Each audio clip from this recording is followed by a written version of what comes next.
ভারত তোমরা পিছনে সরে যাও। ভারতকে হুমকি দিতেই রেগে আগুন মোদি। লোহিত সাগরে আবারও কি বাড়ছে অস্থিরতা? ইয়েমেনের উপকূলের কাছে কেন ডুবে গেল একটি ভারতীয় পতাকাবাহী জাহাজ?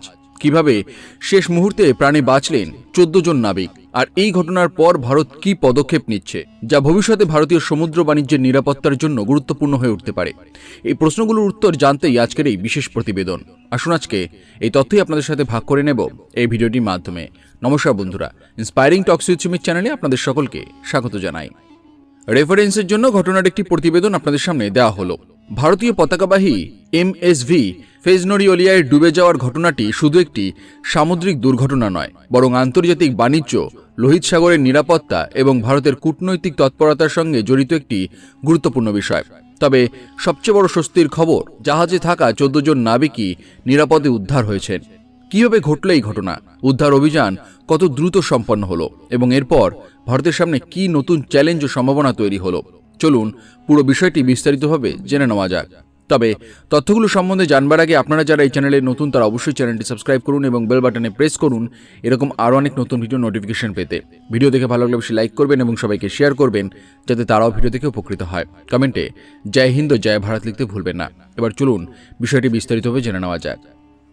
লোহিত সাগর বহু শতাব্দী ধরেই বিশ্বের অন্যতম গুরুত্বপূর্ণ সামুদ্রিক বাণিজ্য পথ।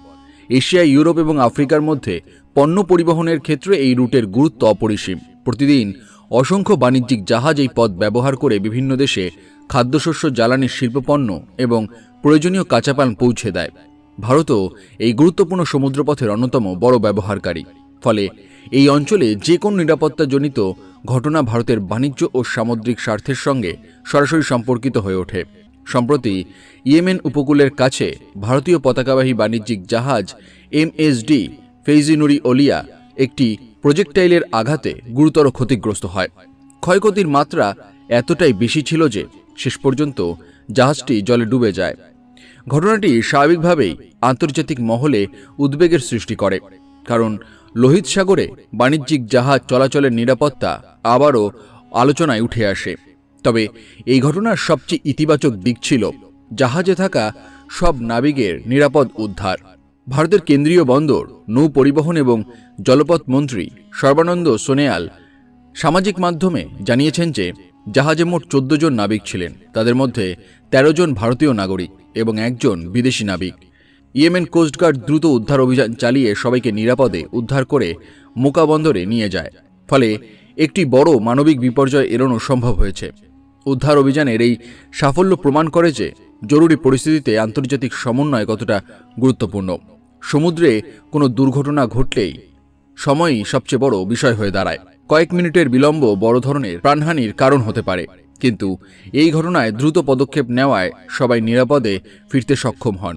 ভারতের পররাষ্ট্র মন্ত্রণালয়ের জানিয়েছেন যে তারা ইয়েমেনের সংশ্লিষ্ট কর্তৃপক্ষের সঙ্গে সার্বক্ষণিক যোগাযোগ রাখছে এবং উদ্ধার হওয়া নাবিকদের নিরাপত্তা ও দেশে প্রত্যাবর্তনের বিষয়টি নিবিড়ভাবে পর্যবেক্ষণ করছে। বিদেশে ভারতীয় নাবিকদের নিরাপত্তা নিশ্চিত করার ক্ষেত্রে এই ধরনের দ্রুত কূটনৈতিক সমন্বয় অত্যন্ত গুরুত্বপূর্ণ। ইয়েমেনের আন্তর্জাতিকভাবে স্বীকৃত সরকারের পরিবহন মন্ত্রণালয় অভিযোগ করেছে যে বিস্ফোরক বোঝা একটি নৌযান ব্যবহার করে এই হামলা চালানো হয়েছে এবং এর জন্য হুতিদের দায়ী করা হচ্ছে। যদিও সংশ্লিষ্ট পক্ষের তরফে এই বিষয়ে কোনো আনুষ্ঠানিক মন্তব্য প্রকাশিত হয়নি, ফলে তদন্ত সম্পূর্ণ না হওয়া পর্যন্ত ঘটনার পূর্ণাঙ্গ চিত্র সামনে আসার অপেক্ষা রয়েছে। লোহিত সাগরের নিরাপত্তা পরিস্থিতি গত কয়েক বছরে আন্তর্জাতিক বাণিজ্যের অন্যতম বড় আলোচ্য বিষয় হয়ে উঠেছে। বিশ্বের বিভিন্ন দেশের বাণিজ্যিক জাহাজ এই পথ ব্যবহার করায় এখানে যে কোনো উত্তেজনা সরাসরি বৈশ্বিক সরবরাহ ব্যবস্থার উপর প্রভাব ফেলতে পারে। ভারতের জন্য এই সমুদ্রপথের গুরুত্ব আরও বেশি। ভারতের রপ্তানি ও আমদানির একটি বড় অংশ সমুদ্রপথে সম্পন্ন হয়। পশ্চিম এশিয়া, আফ্রিকা এবং ইউরোপের সঙ্গে ভারতের বাণিজ্যের ক্ষেত্রে লোহিত সাগর একটি গুরুত্বপূর্ণ সংযোগস্থল। তাই এই অঞ্চলের নিরাপত্তা ভারতের অর্থনৈতিক স্বার্থের সঙ্গে ওতপ্রোতভাবে জড়িত। বিশেষজ্ঞদের মতে সাম্প্রতিক সময়ে আন্তর্জাতিক শিপিং কোম্পানিগুলো তাদের নিরাপত্তা ব্যবস্থাকে আরও শক্তিশালী করছে। অনেক ক্ষেত্রে অতিরিক্ত নজরদারি, উন্নত যোগাযোগ ব্যবস্থা এবং রুট পরিকল্পনার ওপর বিশেষ গুরুত্ব দেওয়া হচ্ছে, যাতে ঝুঁকি কমানো যায়। ভারতীয় নাবিকরা বিশ্বের অন্যতম দক্ষ সামুদ্রিক পেশাজীবী হিসেবে পরিচিত এবং এই ঘটনার পর এখন সবাই চাইছে যে নরেন্দ্র মোদী কড়া পদক্ষেপ নিক এই বিষয়গুলির উপরে, কারণ বারবার সেই একই ঘটনা ঘটে যাচ্ছে। এবার সবাই চাইছে ভারত এবার যোগ্য জবাব দিক, নরেন্দ্র মোদী এমন কিছু সিদ্ধান্ত নিক যাতে দ্বিতীয়বার ভারতের জাহাজের উপরে আঘাত করার আগে 10 বার ভাববে। কারণ বিশ্বের বিভিন্ন দেশের বাণিজ্যিক জাহাজে হাজার হাজার ভারতীয় নাবিক কর্মরত রয়েছেন। তাদের পেশাদারিত্ব এবং দক্ষতার কারণে আন্তর্জাতিক শিপিং শিল্পে ভারতের সুনাম দীর্ঘদিনের। এই ঘটনাও নাবিকদের ধৈর্য এবং জরুরি পরিস্থিতিতে সঠিক পদক্ষেপ গ্রহণ গুরুত্বপূর্ণ ভূমিকা পালন করেছে। সমুদ্রের সংকট দেখা দিলে প্রশিক্ষণপ্রাপ্ত নাবিকদের দ্রুত সিদ্ধান্ত নেওয়ার সক্ষমতা বহু সময় প্রাণ বাঁচাতে সাহায্য করে। ভারত গত কয়েক বছরে সামুদ্রিক নিরাপত্তাকে আরও শক্তিশালী করার দিকে বিশেষ গুরুত্ব দিয়েছে। ভারতীয় নৌবাহিনী এবং কোস্টগার্ড ভারত মহাসাগর অঞ্চলে নিয়মিত টহল পরিচালনা করছে এবং আন্তর্জাতিক অংশীদারীদের সঙ্গে সমন্বয় বৃদ্ধি করছে। নিরাপদ ও উন্মুক্ত সমুদ্রপথ নিশ্চিত করার ক্ষেত্রে ভারতের ভূমিকা আন্তর্জাতিক মহলে অত্যন্ত ইতিবাচকভাবে মূল্যায়িত হচ্ছে। ভারতের সাগার বা security of growth for all in the region নীতির মূল লক্ষ্যই হল সমুদ্রকে সহযোগিতা, নিরাপত্তা এবং উন্নয়নের মাধ্যমে হিসেবে গড়ে তোলা। এই নীতির মাধ্যমে ভারত প্রতিবেশী এবং অংশীদার দেশগুলোর সঙ্গে সমুদ্র নিরাপত্তা জোরদার করতে কাজ করে যাচ্ছে। লোহিত সাগরে সাম্প্রতিক ঘটনাটি আবারও মনে করিয়ে দিল যে আন্তর্জাতিক বাণিজ্য শুধু অর্থনীতির বিষয় নয়, বরং নিরাপত্তা, কূটনীতি এবং মানবিক সহযোগিতারও একটি গুরুত্বপূর্ণ অংশ। একটি জাহাজের নিরাপদ যাত্রার পেছনে অসংখ্য মানুষের পরিশ্রম, প্রযুক্তি এবং আন্তর্জাতিক সমন্বয় কাজ করে। ভারতের বন্দর এবং শিপিং খাত দ্রুত আধুনিকায়নের পথে এগোচ্ছে।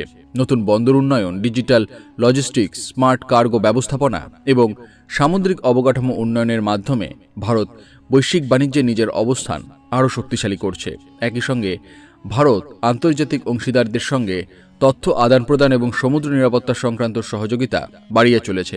এর ফলে ভবিষ্যতে এমন পরিস্থিতি মোকাবিলায় আরও কার্যকর সমন্বয় সম্ভব হবে বলে আশা করা হচ্ছে। এই ঘটনায় প্রাণহানি না হওয়াই সবচেয়ে বড় স্বস্তির বিষয়। জাহাজ হারানো অবশ্যই একটি বড় আর্থিক ক্ষতি, কিন্তু 14 জন নাবিক নিরাপদে ফিরে আসায় তাদের পরিবার এবং সহকর্মীদের মধ্যে স্বস্তি ফিরে এসেছে। ভবিষ্যতে সমুদ্রপথে নিরাপত্তা আরও জোরদার করতে নজরদারি প্রযুক্তি, রিয়েল টাইম তথ্য বিনিময় এবং আন্তর্জাতিক সহযোগিতা গুরুত্বপূর্ণ ভূমিকা পালন করবে। ভারত ইতিমধ্যেই এই ক্ষেত্রগুলোতে ধারাবাহিকভাবে কাজ করছে। তবে এ বিষয়ে নরেন্দ্র মোদী কি বড় পদক্ষেপ নেয় সেটাই দেখবার বিষয়।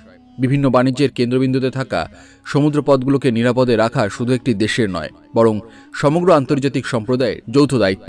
এই লক্ষ্যেই বিভিন্ন দেশ পারস্পরিক সহযোগিতা বাড়ানোর উপরে গুরুত্ব দিচ্ছে। ভারতের কূটনৈতিক সক্রিয়তা, নাবিকদের দক্ষতা এবং দ্রুত সমন্বয়ের ফলে এই কঠিন পরিস্থিতিতেও একটি বড় মানবিক বিপর্যয় এড়ানো সম্ভব হয়েছে। এটাই এই ঘটনার সবচেয়ে গুরুত্বপূর্ণ এবং আশাব্যঞ্জক দিক। আগামী দিনগুলোতে তদন্তের মাধ্যমে ঘটনার আরও বিস্তারিত তথ্য সামনে আসবে। সেই সঙ্গে ভবিষ্যতের জন্য নিরাপত্তা ব্যবস্থাও আরও শক্তিশালী হবে বলে আশা করা হচ্ছে। আপনাদের এই বিষয়ে কি মতামত তা অবশ্যই কমেন্ট করে জানাতে ভুলবেন না। সবাই ভালো থাকুন, সুস্থ থাকুন।